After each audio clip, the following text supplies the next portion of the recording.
Bantu like, comment, subscribe, dan aktifkan lonceng notifikasi. Selamat pagi, salam sejahtera bagi kita semua. Yang terhormat, Direktur Dana Desa, Insentif, Otonomi Khusus dan Keistimewaan, Direktorat Jenderal Perimbangan Keuangan, Kementerian Keuangan. Yang kami hormati, Kepala Dinas Pemberdayaan Masyarakat dan Desa atau DPMD, dan Kepala Dinas Pengelolaan Keuangan dan Aset Daerah atau DPKAD, Kabupaten Kota seluruh Indonesia, serta para narasumber dan moderator yang berkesempatan hadir pada pagi hari ini. Selamat datang dan selamat bergabung dalam acara Workshop Formulasi Pengalokasian Dana Desa Berbasis Kinerja tahun anggaran 2024. Dapat memberikan kata sambutan sekaligus membuka acara kita pada hari ini. Kepada Bapak Jaka Sucipta, dengan hormat kami silakan.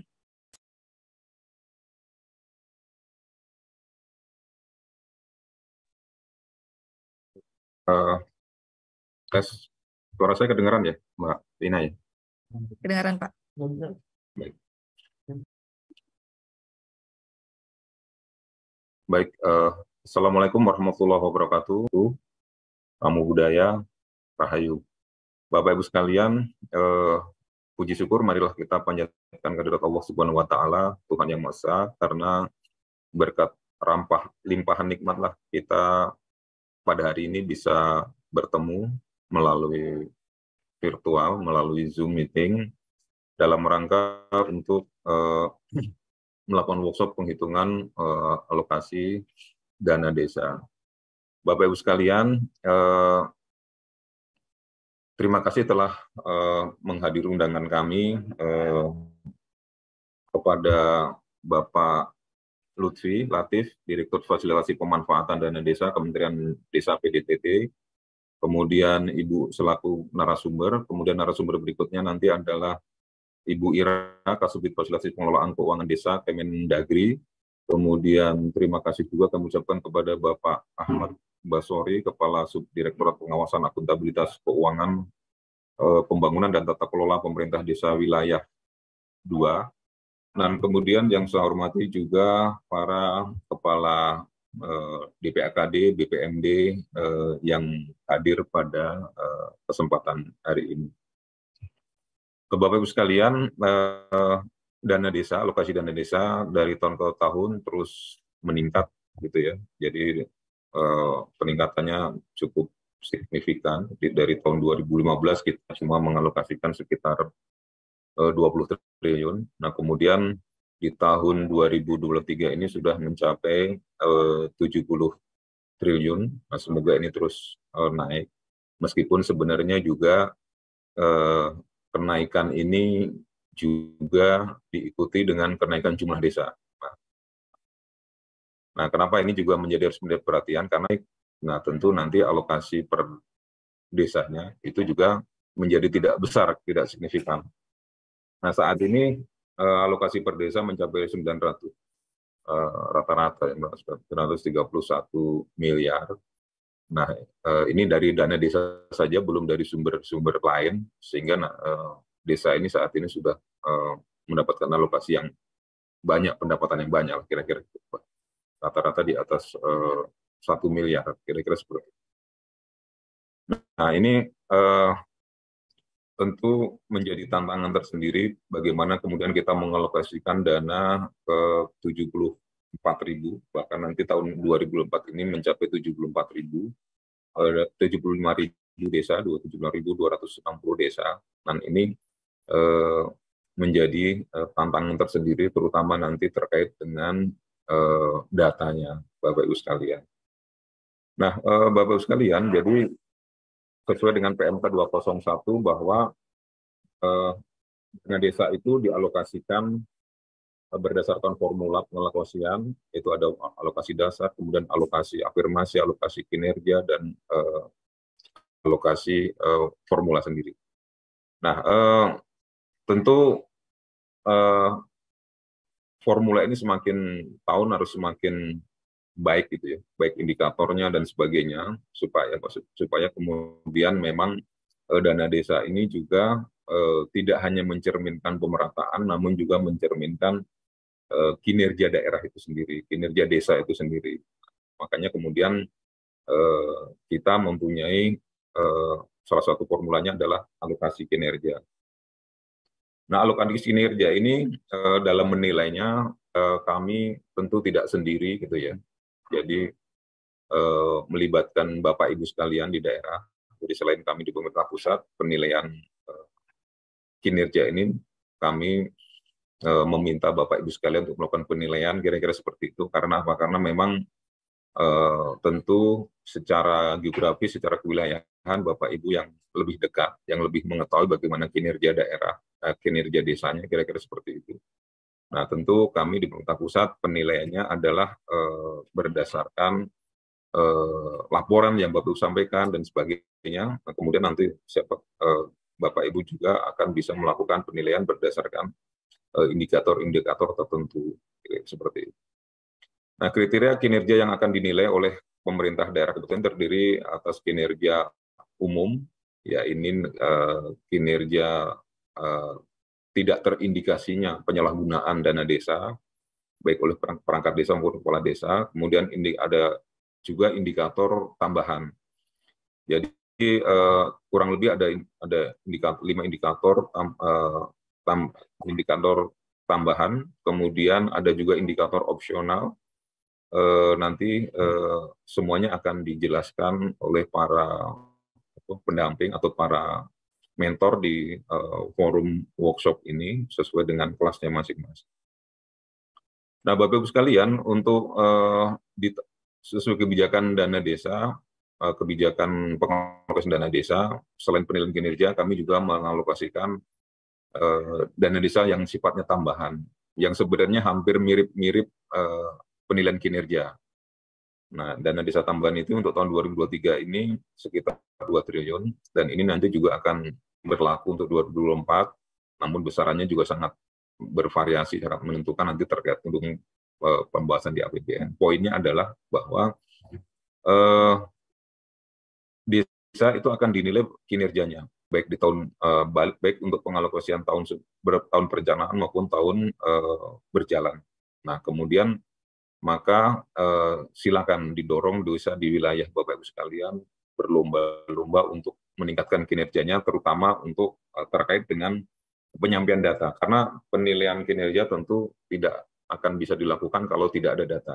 Maka kemudian silakan data-data itu disampaikan melalui baik aplikasi SIK di teman desa maupun Siskudes. Nah, silakan disampaikan di sana. Nah, itu nanti kemudian akan menjadi bahan penilaian untuk kinerja Bapak Ibu sekalian atau teman-teman di desa. Nah, ketika Bapak Ibu tidak atau teman-teman kepala desa atau perangkat desa tidak menyampaikan data melalui aplikasi teman desa, teman desa maupun Siskudes, tentu tidak bisa dinilai. Nah, tidak bisa dinilai, tentu akibatnya apa? Akibatnya ya kemudian tidak mendapatkan tambahan kalau untuk tahun berjalan ini, kira-kira seperti itu. Nah, tentu kami menghimbau Bapak Ibu sekalian, selain menilai juga mendorong desa atau perangkat desa, kepala desa untuk melaporkan data-data yang diminta melalui aplikasi SKD teman desa. Nah, Bapak Ibu sekalian, tentu tujuan dari workshop ini adalah bagaimana kemudian kita memberikan kesempatan tentu Bapak Ibu sekalian untuk melakukan penilaian dan kita menyepakati atau memberikan persamaan persepsi terkait dengan indikator-indikator yang akan Bapak Ibu gunakan untuk melakukan penilaian desa nanti. Tentu ini adalah juga sebagai bentuk sinergi pemerintah pusat dan pemerintah daerah dalam rangka untuk mendukung atau mengawal pengelolaan dana desa.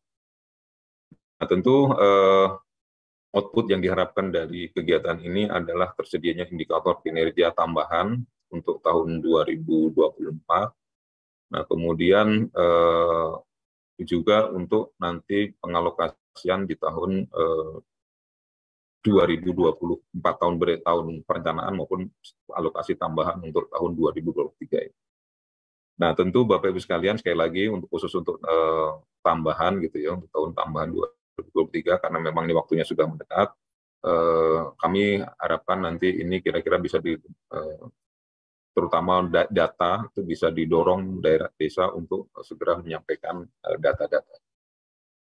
Nah, Bapak Ibu sekalian, nanti para narasumber akan menyampaikan materinya dan juga nanti akan didampingi oleh para fasilitator untuk workshop ini, akan dibagi dalam beberapa kelas.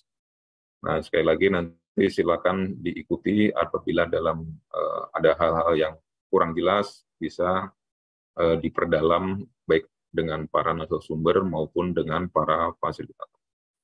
Mungkin itu yang bisa kami sampaikan, Bapak Ibu sekalian. Sekali lagi selamat mengikuti workshop. Semoga acara ini bermanfaat untuk kemajuan, untuk perbaikan tata kelola khususnya di bidang pengalokasian dana desa. Mungkin itu yang bisa kami sampaikan. Sekali lagi mohon maaf apabila ada hal yang kurang berkenan. Kami akhiri. Wassalamualaikum warahmatullahi wabarakatuh. Kami kembalikan ke pembawa acara. Waalaikumsalam warahmatullahi wabarakatuh. Terima kasih kami ucapkan kepada Bapak Jaka Sucipta atas kata sambutan dan pembukaan yang sudah disampaikan. Kami akan sangat berbahagia apabila Bapak dapat mengikuti acara sampai selesai, namun apabila Bapak ada agenda lain, dengan tidak mengurangi rasa hormat, kami persilakan. Bapak Ibu hadirin yang berbahagia, acara kita pada hari ini terbagi menjadi 2 sesi. Untuk sesi yang pertama yaitu pemaparan materi dari para narasumber terkait prioritas penggunaan dan pengelolaan dana desa tahun anggaran 2024. Kemudian untuk sesi yang kedua yaitu sesi nanti setelah istirahat adalah workshop penghitungan kinerja desa tahun anggaran 2024. Baik, agar tidak berlama-lama, marilah kita memasuki sesi pertama kita pada hari ini, yaitu pemaparan materi dari para narasumber. Narasumber kita pada hari ini, kami bacakan dulu. Yang pertama yaitu Bapak Lutfi Latif, Bapak Direktur Fasilitasi Pemanfaatan Dana Desa dari Kementerian Desa PDTT. Kemudian yang kedua ada Ibu Ira Hayatunisma, Kasubdit Desa dari Kementerian Dalam Negeri.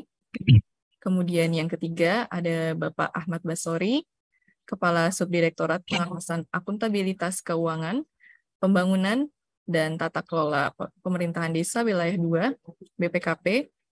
Dan yang keempat ada Bapak Kurnia, Bapak Ketua Tim Dana Desa DJPK Kementerian Keuangan. Baiklah, Bapak Ibu hadirin yang berbahagia, untuk kesempatan yang pertama, kami berikan kesempatan kepada Bapak Lutfi Latif. Apakah Bapak Lutfi Latif sudah ada di ruangan Zoom? Ya, Assalamualaikum, Mbak Vina. Baik, Waalaikumsalam warahmatullahi wabarakatuh. Bapak Lutfi, kami persilakan untuk memberikan materi yang pertama. Untuk Bapak Ibu, kami mohon maaf untuk sesi pemaparan materi di pagi hari ini tidak disediakan untuk sesi tanya jawab. Untuk sesi tanya jawab nanti bisa disampaikan di sesi yang kedua. Baik, kepada Bapak Lutfi dengan hormat kami silakan Pak. Ya, Assalamualaikum warahmatullahi wabarakatuh. Selamat pagi, salam. Saya diberi waktu berapa lama nih, Mbak? Kurang lebih 10 menit ya Pak ya? 10 menit, baik. Yang saya hormati Bapak Direktur Dana Desa, Insentif, Otonomi Khusus dan Keistimewaan, Pak Jaka Sucipta. Yang saya hormati pula seluruh narasumber dan seluruh peserta yang berbahagia.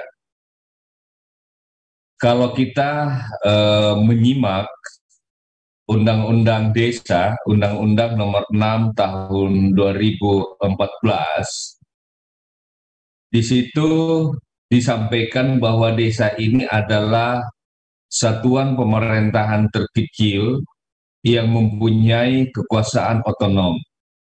Jadi yang perlu kita pahami dulu bahwa desa ini tidak seperti SKPD yang ada di pemerintah daerah. Desa ini tidak seperti kelurahan, desa ini tidak seperti kecamatan yang anggarannya bisa semuanya atas mandat atau perintah dari pemerintah daerah. desa ini ada kewenangan skala lokal, di mana kewenangan skala lokal ini antara lain pemanfaatan dana desanya, mereka menyampaikannya melalui basis perencanaan melalui musyawarah desa. Jadi di situ lahir ide-ide, saran-saran, masukan-masukan masyarakat dalam musyawarah tersebut. Olehnya itu kewenangan yang diberikan kepada desa ini tentunya harus kita respon untuk bagaimana kewenangan itu kita serahkan kepada desa untuk menentukan apa yang menjadi prioritas mereka. Karena desalah yang dari sudut pandangnya bisa memahami apa yang menjadi kebutuhan masyarakat saat ini, termasuk untuk pemanfaatan dana desanya. Walaupun pada sisi yang lain kita tentu membuatkan regulasi-regulasi di mana kebijakan dana desa ini tentu tidak bisa melenceng dari apa yang menjadi perhatian secara nasional melalui pemerintah pusat. Kalau kita lihat ada beberapa kondisi yang kita catat hingga saat ini di desa. Walaupun angka kemiskinan di desa itu trennya menurun dari tahun ke tahun, tapi menurut data BPS 2022 itu angka kemiskinannya masih 12,29%. Begitupun halnya stunting, masih 21,6%, padahal kita ada target tahun depan yang harus dikejar 14%. Makanya dana desa ini harus fokus pada persoalan-persoalan terkait kemiskinan dan juga kesehatan. Tapi kemiskinan dan kesehatan ini masih sebatas kewenangan desa. Nah, Bapak Ibu sekalian, kita pun maklum dalam Undang-Undang Nomor 6 2014 tadi, dan ini yang kita dorong terus, bahwa desa itu jangan hanya menganggap dana desa ini satu-satunya anggaran yang bisa dipakai untuk perencanaan dan pelaksanaan pembangunan di desa. Masih ada sumber-sumber lain. Makanya di mana-mana saya katakan bahwa jangan berpangku tangan dan menunggu dana desa itu setiap tahun. Tapi berpikirlah desa-desa ini bagaimana menciptakan pendapatan asli desa. Karena banyak desa yang pendapatan aslinya sudah melampaui jauh dari jumlah dana desa. Nah, kalau hanya menunggu kucuran dana desa setiap tahun, saya pikir ini adalah desa-desa yang tidak kreatif, yang harus kita dorong terus bagaimana caranya pendapatan asli di desa selain bagi hasil pajak dari pemerintah tingkat atasnya juga turun ke desa. Nah, Bapak Ibu sekalian, saya ingin menyampaikan bahwa kebijakan dana desa ini bahwa dana desa ini adalah dana rekognisi negara kepada desa. Tujuannya untuk apa? Agar desa bisa berdaya, agar desa bisa menjalankan kewenangan-kewenangan yang saya sampaikan tadi. Makanya dana desa ini harus betul-betul dikelola, harus betul-betul dimanfaatkan, direalisasikan sebaik mungkin, yang harus fokus pada persoalan-persoalan di desa. Persoalan mendasar di desa itu tidak jauh-jauh dari persoalan kemiskinan, persoalan kesehatan, masalah-masalah di bidang pendidikan, tetapi kemiskinan, kesehatan, pendidikan ini bukan tanggung jawab desa semata. Ada pemerintah daerah, kabupaten, kota, ada pemerintah provinsi, ada kementerian lembaga terkait yang juga mengurusi ini. Jadi permasalahan di desa terkait kemiskinan, kesehatan, pendidikan harus betul-betul apa yang menjadi kewenangan desa. Dan seperti yang saya sampaikan tadi, bukan hanya mengelola dana desa ini dengan baik, tetapi pengembangan potensi yang ada di desa harus juga menjadi fokus desa, agar pengembangan potensi ini masyarakatnya bisa lebih kreatif, bisa menghasilkan pendapatan asli desa, sehingga masyarakat bisa semakin meningkat kesejahteraannya, bukan hanya ditunjang oleh dana desa, tetapi pendapatan-pendapatan asli desa lainnya. Nah, Bapak Ibu sekalian, kalau kita menyimak, ini dana desa sudah sangat banyak sebenarnya yang dikucurkan pemerintah. Mulai 2015 sampai 2023 kan, Kemenkyu pasti catat ini dan menjadi domainnya. Kalau saya tidak keliru, sampai 2023 itu sudah 537 atau 38 triliun ya. Angka yang sangat besar. Dan kami mencatat di Kementerian Desa ini, angka yang besar itu memang progresnya cukup bagus dimanfaatkan oleh desa-desa kita. Per 19 Juni kemarin ini ada output dari pemanfaatan dana desa sejak 2015 terkait dengan aktivitas untuk ekonomi masyarakat, jalan-jalan desa, jembatan, pasar desa, aktivitas BUMDes, dan lain sebagainya. Juga untuk peningkatan kualitas hidup masyarakat, air bersih, MCK, Polindes, Posyandu, drainase, dan seterusnya. Nah, Bapak Ibu sekalian, saya ingin menyampaikan bahwa kebijakan prioritas dana desa yang dulu diamanatkan oleh PP yang lama, sekarang PP-nya sudah berganti. Sekarang sudah ada peraturan pemerintah telah lahir nomor 37 tahun 2023 tentang pengelolaan transfer ke daerah. Dalam PP ini, PP 37 2023 ini, garis besarnya adalah bahwa penggunaan dana desa itu diprioritaskan untuk mendanai pembangunan pemberdayaan masyarakat. Ini sama dengan PP lama yang diganti. Pemerintah pusat dapat menentukan fokus. Jadi selain untuk pembangunan pemberdayaan masyarakat tadi, menurut amanah PP 37 2023 ini, pemerintah pusat dapat menentukan fokus penggunaan dana desa setiap tahunnya dengan prioritas nasional yang ditetapkan dalam peraturan perundangan mengenai perencanaan nasional dan alokasi TKD.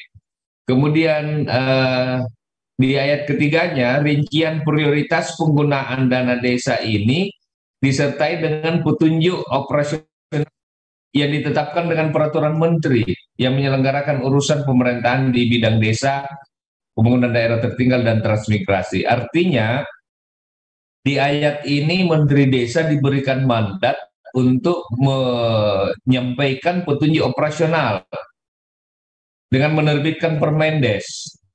Kemudian petunjuk operasional atas fokus penggunaan dana desa ini ditetapkan dengan peraturan menteri. Ini kembali ke Menteri Desa setelah berkoordinasi dengan kementerian lembaga paling lambat sebelum tahun anggaran berjalan.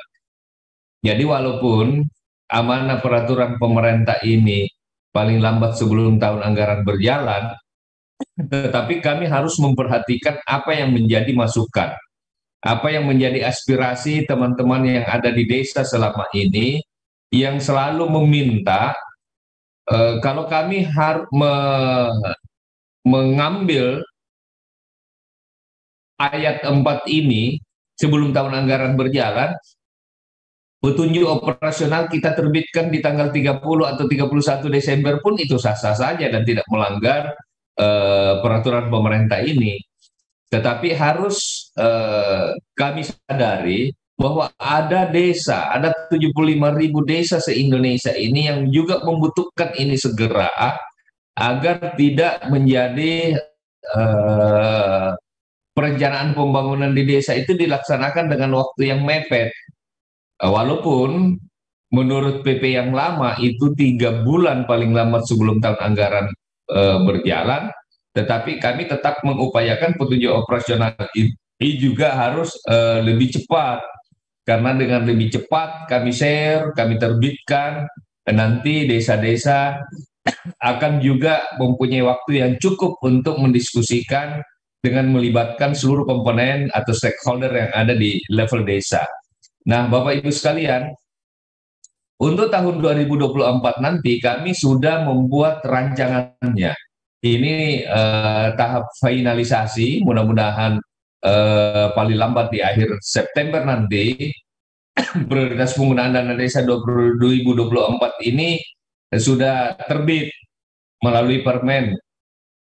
Nah, sekedar gambaran untuk tahun 2024 prioritas penggunaan dana desa untuk bidang pembangunan dan pemberdayaan masyarakat ini prioritasnya diarahkan untuk percepatan pencapaian tujuan SDGs desa dan harus memberikan manfaat sebesarnya untuk masyarakat desa.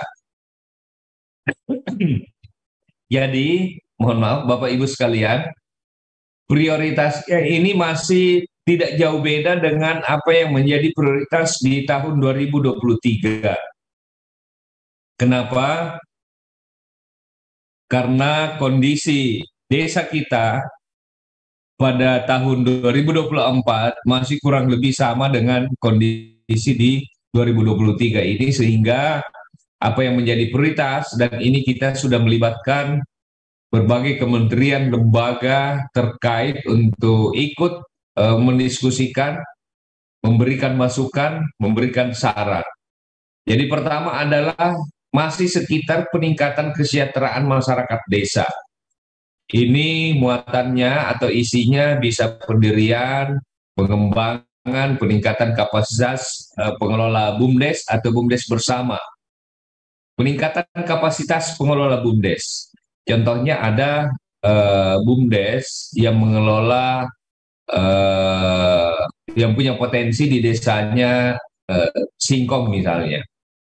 Bagaimana ditingkatkan kapasitas pengelolanya ini agar singkong yang baru dipanen ini tidak langsung dijual, tapi ada pengolahan di desa dulu. Entah itu keripik singkong atau apalah, yang jelas ada peningkatan kapasitas, ada tambahan ilmu yang diberikan kepada pengelola agar produk lokal yang dihasilkan ini tidak serta-merta dijual setelah panen, tapi ada pengolahan pasca panen. Pengembangan desa wisata, pengembangan usaha ekonomi produktif yang diutamakan yang dikelola oleh BUMDes atau BUMDes bersama. Desa wisata dan pengembangan ekonomi produktif ini tentunya diharapkan untuk selain memberikan ruang bagi masyarakat, ruang tempat kerja, membuka lapangan kerja bagi masyarakat, tentu juga diharapkan bisa meningkatkan nilai ekonomi yang ada di desa. Kemudian yang kedua adalah peningkatan kualitas hidup manusia. Dalam rangka peningkatan hidup manusia ini masih kita juga anggap penting konsolidasi SDGs, perbaikan untuk data-data yang berbasis SDGs desa untuk mengetahui persoalan-persoalan sesungguhnya yang dihadapi oleh masyarakat. Karena kalau tidak ada basis datanya, nanti desa akan semaunya menetapkan apa yang menjadi program mereka. Padahal yang diharapkan adalah desa itu tahu dulu apa yang menjadi persoalan, apa yang menjadi masalah. Persoalan masalah itulah kemudian dana desa hadir untuk memberikan jawaban. Terus terkait ketahanan pangan nabati hewani, percepatan penurunan stunting, kemudian peningkatan kualitas sumber daya manusia warga desa. Jadi yang ditingkatkan kualitasnya ini adalah sumber SDM warga desa, bukan perangkat desa. Kami mencermati ada beberapa desa yang pengen BIMTEK-BIMTEKnya itu kepala desa dengan menggunakan dana desa. Ini tidak produktif. Apalagi BIMTEK bisa dilaksanakan 2-3 kali dalam setahun. Ini pemborosan. Coba bayangkan kalau satu desa menganggarkan 15 juta dikali 75.000 desa, betapa banyaknya dana desa ini yang salah sasaran dan tidak menyentuh apa yang menjadi kebutuhan masyarakat.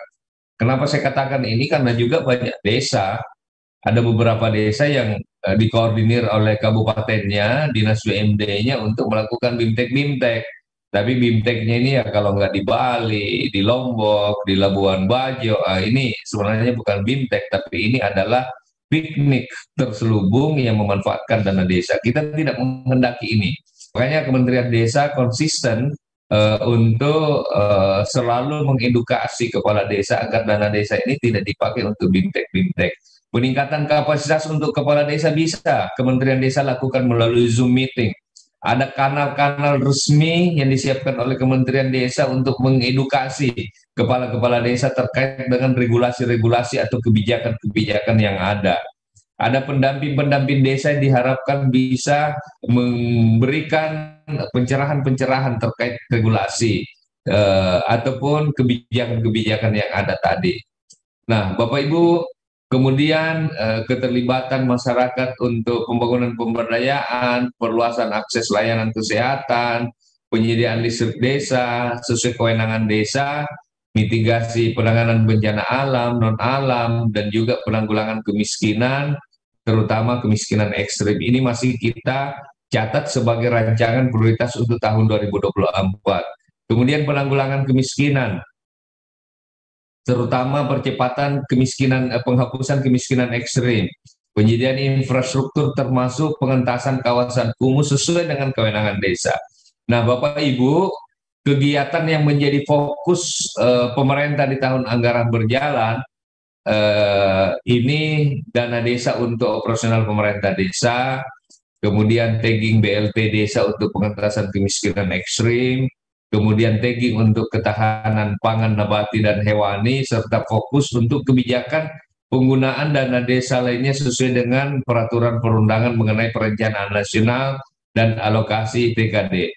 Di samping itu, saya ingin menyampaikan, sebenarnya kalau kita memperhatikan dana desa ini pada satu sisi desa-desa pingin kewenangannya itu diserahkan untuk mereka yang mengatur.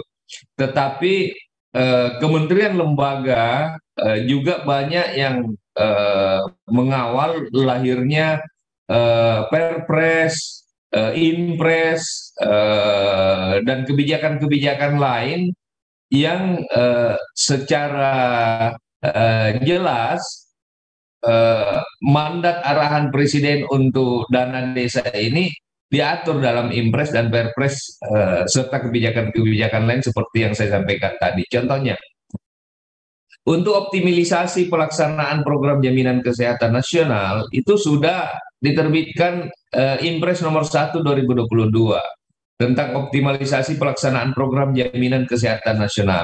Di sana arahannya bahwa Menteri Desa PDTT menyusun menetapkan kebijakan penggunaan dana desa. Jadi langsung nunjuk ini untuk mendukung pelaksanaan program jaminan kesehatan nasional. Kemudian terkait pencegahan narkoba, ini juga sudah ada impresnya, Impres nomor 2 2020. Di situ aksirannya pelaksanaan program desa bersih dari narkoba melalui fasilitasi kegiatan P4GN dan prioritas penggunaan dana desa. Itu sudah ada uraian arahannya di dalam Impres tersebut. Bantuan langsung tunai untuk PKTD. Ya, ini ada Impres nomor 4 2022 tentang percepatan penghapusan kemiskinan ekstrim di huruf B. Menteri Desa PDTT menetapkan prioritas untuk bantuan langsung tunai dan PKTD. Jadi sudah ada arahannya jelas. Kemudian penanggulangan TBC. Ada peraturan Presiden, Perpres 67 2020 sedianya kebijakan pemanfaatan dana desa untuk percepatan eliminasi TBC. Kemudian persentase desa yang mengalokasikan dana desa untuk intervensi percepatan eliminasi TBC. Kemudian untuk kegiatan percepatan penurunan stunting, Peraturan Presiden 72 tahun 2021, pemerintah desa diminta untuk memprioritaskan penggunaan dana desa dalam mendukung penyelenggaraan percepatan penurunan stunting. Begitu pun halnya dana operasional pemerintah desa, kemudian di mana dana operasional ini di tahun 2023 kita sudah tetapkan 3% dari jumlah pagu dan dana di masing-masing desa. Jadi kalau pagunya 1 miliar, maka operasionalnya ini 30 juta. Kemudian ketahanan pangan juga ada surat sekretaris kabinet di mana dalam ratas tentang pagu APBN itu Presiden memberikan arahan terkait penggunaan dana desa untuk ketahanan pangan. Yang intinya adalah untuk urusan yang berkaitan dengan krisis pangan diminta apabila pemanfaatan dana desa untuk krisis pangan ini dimungkinkan, maka penggunaan dana desa untuk infrastruktur desa agar dan harus fokus dan dialihkan kepada masalah pangan ini sesuai dengan kewenangan desa. Ini beberapa hal yang sempat saya sampaikan. Mohon maaf kalau lewat, tadi diminta 10 menit tapi kelihatannya lewat waktunya ya Mbak. Terima kasih. Mohon maaf kalau ada yang kurang. Wassalamualaikum warahmatullahi wabarakatuh. Waalaikumsalam warahmatullahi wabarakatuh. Jangan lupa subscribe channel Nagari Banget dan aktifkan notifikasi.